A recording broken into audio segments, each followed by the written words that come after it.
Hello indie game fans, I'm very late with this video since October was an embarrassment of riches when it came to indie games, so it took me a while to sample, but I'll start with some special mentions to kick things off. The early access release of the not so indie title Second Extinction is pretty great and worth a play, and think Left 4 Dead but with dinosaurs and you get the gist. They have a roadmap and patches are coming, so it should shape up to be something pretty good, and if you do like Deep Rock Galactic, do keep an eye on this. Special mention also goes to Raji and Ancient Epic since it launched on Steam, which is where I played it, but this gorgeous action-adventure title that taps on Indian mythology is a very welcomed change of pace. I always like to see more diversity in games, and this is an excellent example, and it doesn't hurt that it's pretty well put together. Finally, add another one to the diversity pile with the Taiwanese-made Xuan-Yuan Sword 7, an action RPG that is worth checking out, drawing a little from Dark Souls but with Chinese mythological monsters thrown into the mix. It does sit at mixed reviews, so perhaps wait for a sale, but it's an interesting entry if you're curious about games as a medium overall, and with that, let's get into the main list.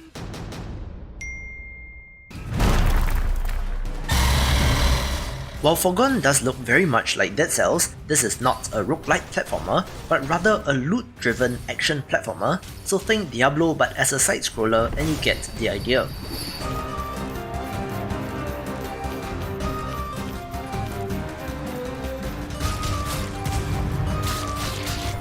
It looks gorgeous and plays great, although it does show the issue of designing a game like this in 2D, where before you level up and unlock certain abilities, combat and movement does not feel as smooth.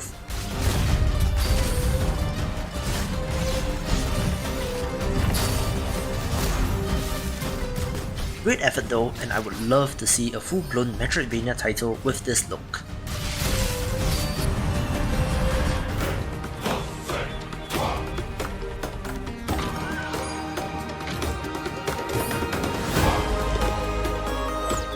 A game which I personally enjoyed is The Survivalists, a survival crafting title about surviving on a deserted archipelago.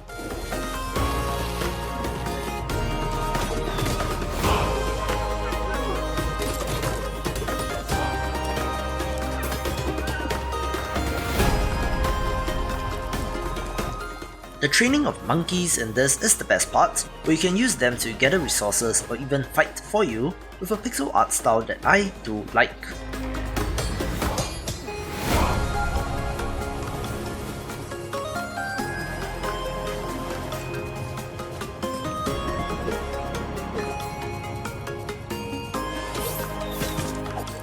However, it does also sit at mixed reviews, citing bugs, an unintuitive tutorial, and perhaps lack of content, but despite not being in early access, there seems to be more free content planned for this. And if this is anything like The Escapists, it should have a pretty long tail.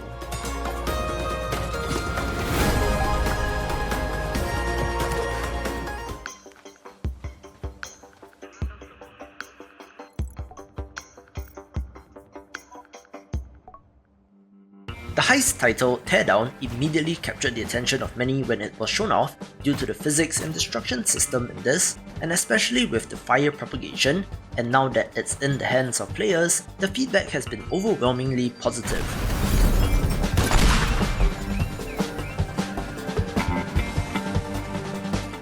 More to come in early access with more missions, game modes and new sandbox levels, so keep an eye on this.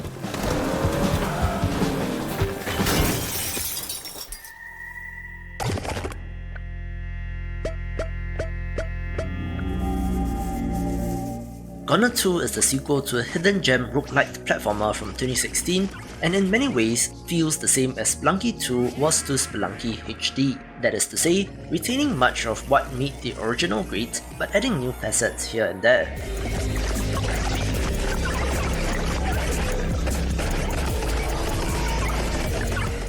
Omnidirectional aiming, multiplayer and choice of biomes after boss fights are new, but it does retain that signature look with its share of secrets and mystery as well, and should not be missed for roguelike fans.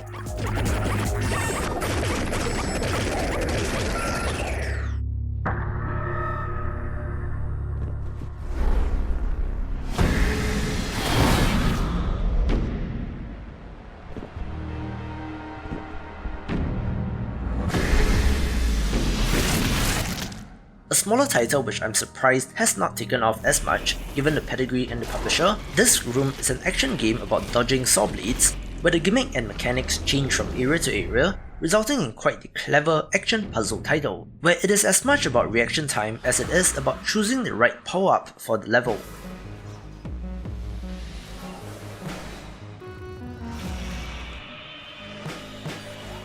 I suppose it does look a little bit like a Flash game, which may put some people off, but it's pretty neat and I think you should check it out.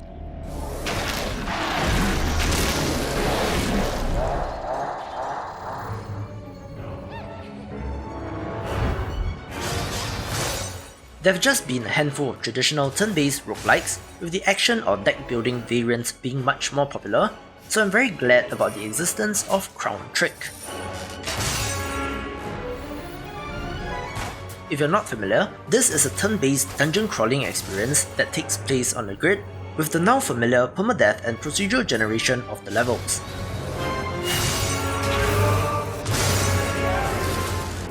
One difference is that it makes use of arenas, locking you in with the monsters until they are defeated, as compared to the more open designs of classics in the genre.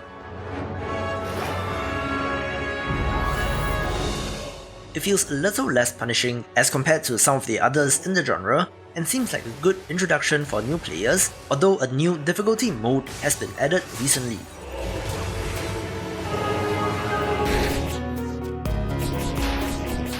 A cannot-miss title for Metroidvania fans is Batbarian, Testament of the Primordials, one which manages to effectively capture the feeling of exploration in the dark underground cavern.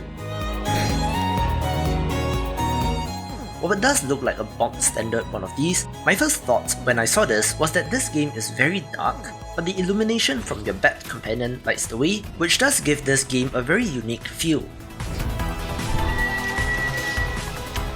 While there is combat, boss fights and abilities which unlock new areas, I was surprised to find out that there are a number of clever puzzles that you need to juggle in every screen, as well as some dialogue options like an adventure game, so not your typical Metroidvania, but worth a play.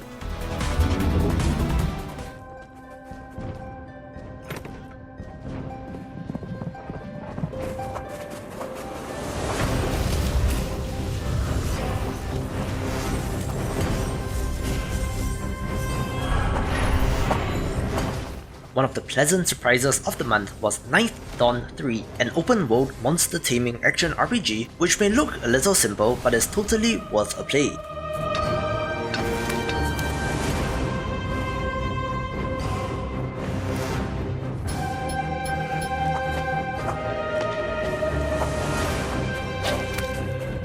People have likened this to Ultima, Diablo and Divine Divinity, with the same sorts of compelling loot treadmill and mouse-destroying action.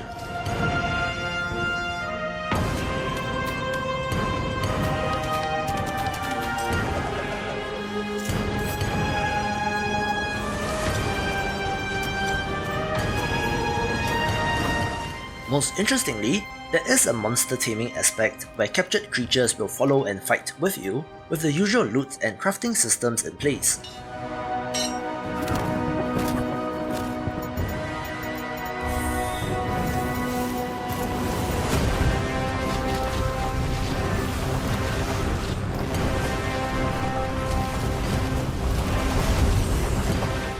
There's also a fishing system and a card minigame, so plenty to love and is tremendous value for money.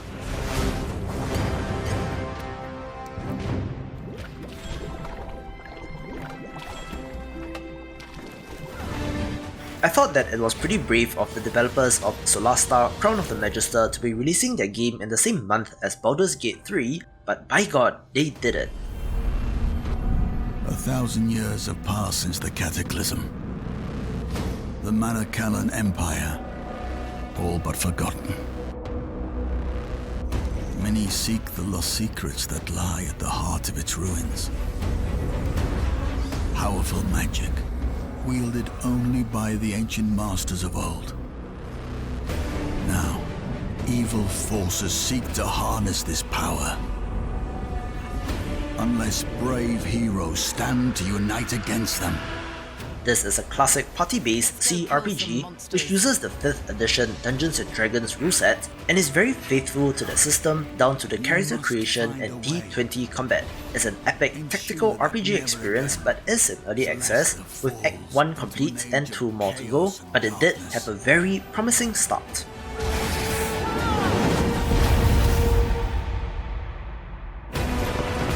Without you, surely all will be lost. Absolutely fell in love with how adorable Carto is, a puzzle adventure game about finding your way home.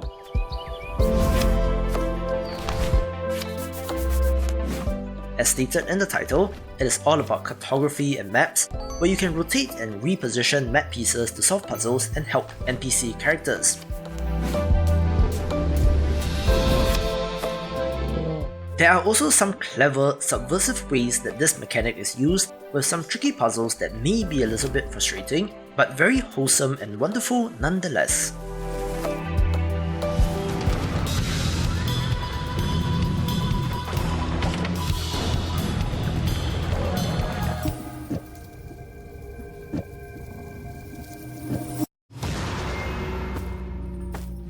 I was actually pretty shocked to see that Noita has over 16,000 Steam reviews, and not because it isn't great, but I thought that it would be rather niche.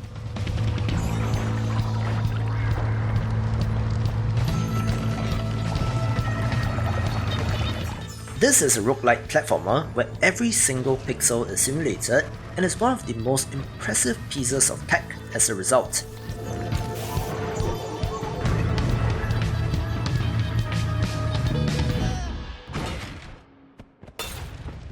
It has you delving into the depths to uncover mysteries, so not that much of a story, but gameplay is king and it does it very well.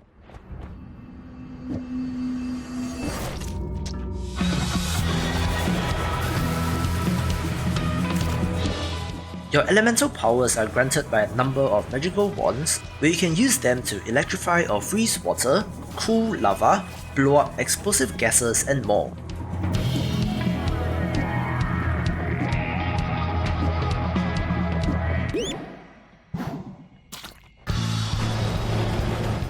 Doesn't hurt that it's gorgeous in motion, but I do admit that I have to spend more time with this, but it should get a spot among the best of the best. Once upon a time, in the great Arkansas Kingdom.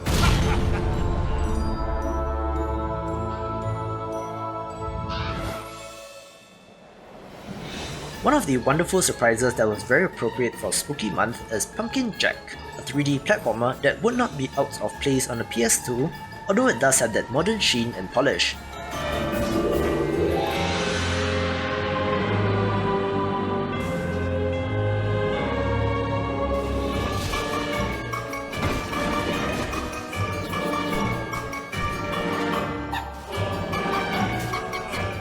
It's fantastic in all the right ways, with tight controls, fun combat and great feeling platforming, which is critical for this type of game since I do know how frustrating it can be when something feels off.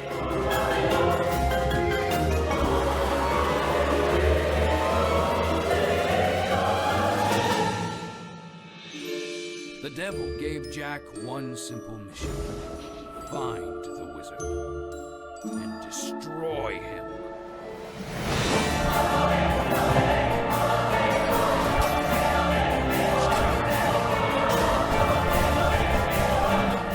Really very good and should easily make it into the list of the best Halloween games.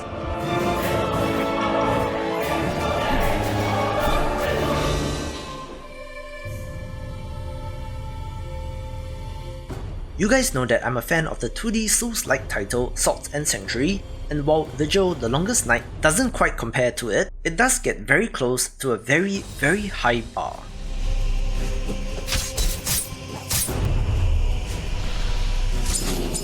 It has a grim dark atmosphere filled with your usual eldritch horrors, but being from a Taiwanese developer, does have elements that makes it different enough. There's the usual stamina-based combat and weapon-focused variants, but this adds a more traditional skill tree with ability unlocks. I wouldn't say that I'm the biggest fan of the graphics, but they do work, although there's just something a little bit off about the animation, but putting those very minor complaints aside, a great game that should not be missed. When darkness breeds a curse disdained, it's time to enter the Ring of Pain. A newfound friend is guiding you in dungeons that you're crawling through. The roguelite deck builder has become one of my favourites, and Ring of Pain is such a refreshing change of pace, since the most obvious thing to do would be to ape Slay the Spire, but this does its own unique thing.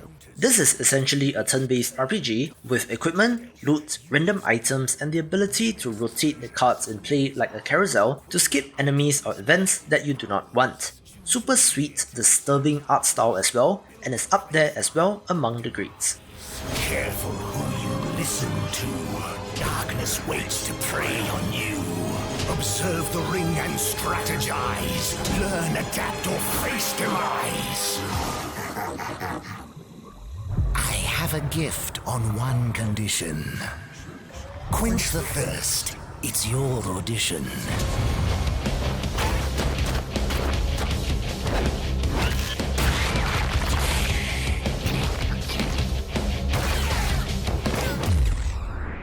While Noita mentioned earlier is arguably more popular, my personal pick has to be Scourgebringer, and given that I've covered it a number of times since its early access launch, we'll use the fancy animated launch trailer for this. The main thing about this is how great it feels to control, and game feel is a critical part of game design, and it gets very high scores just because of that.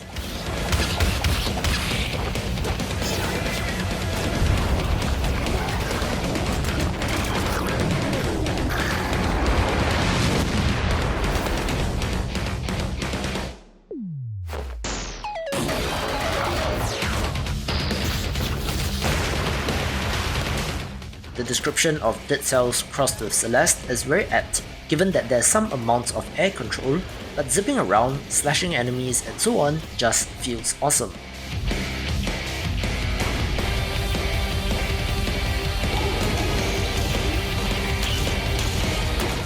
Doesn't hurt that it has a fantastic pixel art look as well, with quite the extensive meta progression system, which is another key aspect of modern roguelike design.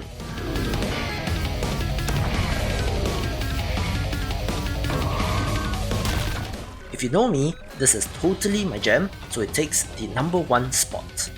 To see more of the big picture, check out these awesome videos, and I will see you after the jump.